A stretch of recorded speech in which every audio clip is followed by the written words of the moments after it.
Hello, I'm from the Canadian government with an important update about one of our most cherished traditions, turning pristine waterways into rancid wasteways. For years, the Alberta oil sands have been dealing with a PR problem, environmental crisis. Slimy mining leftovers that from outer space look like planetary shit stains. These tailing ponds hold 1.4 trillion cubic meters of chemical sludge, a quantity experts refer to as a fuck ton.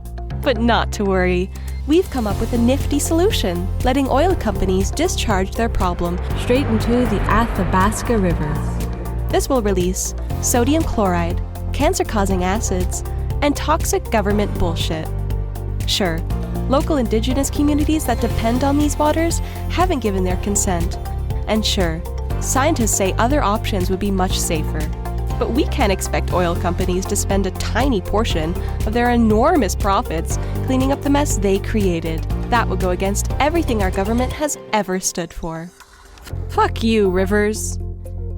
You might be asking, what will the effect be of so much waste released into Alberta's largest watershed? Think of it as mystery water. Is it magical? Is it poisonous? Who knows? It's poisonous. In our defense, we've only been ignoring our own reports about the dangers since 1971. And it's not like UNESCO is on the verge of labeling the region a World Heritage Site in danger. Some might be raising an alarm, but we found a much more credible voice. This corporate dingus who claims it will be just like putting your tap water through a Brita filter. It works just like your Brita filter works at home. Refreshing. Our Environment Minister, Stephen Guilbeault, has assured the public that the solution will not be decided by industry.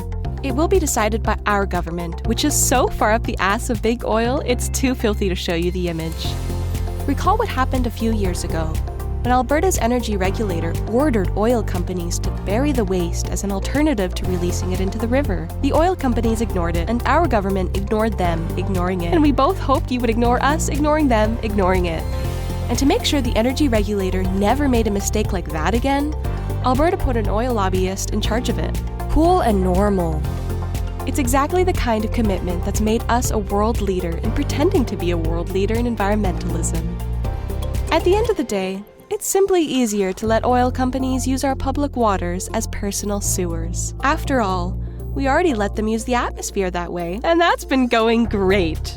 And since we haven't required oil companies to put aside nearly enough money to clean up the landscape, you'll likely have to foot the bill for tens or even hundreds of billions of dollars. Whoopsie! Think of it as a charity where all the hungry orphans look like this. These ghouls are now just waiting for the green light from our ministry, expected by 2025. Which is why, unless you catch wind of this, we can let the dumping commence. This message was not approved by David Suzuki.